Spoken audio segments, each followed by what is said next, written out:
গোৱালে অহাৰ আগে আগে ফিগাৰোজ পিজ্জা নামৰ এখন পিজ্জা ষ্ট'ৰৰ ইনগ্ৰেট কৰিবলৈ গৈছিলোঁ। এইখন ৰুক্মিণী গাঁৱতে আছে।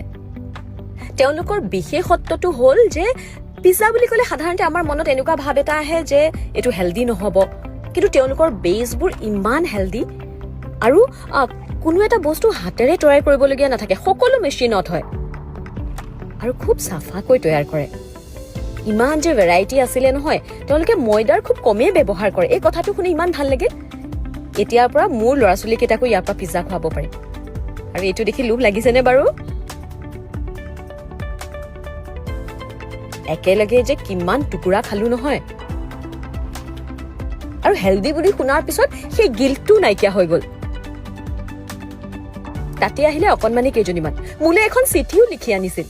আজিকালি যে সেই চিঠিৰ দিনবোৰ ক'ত নোহোৱা হৈ গ'ল। মনটো ভাল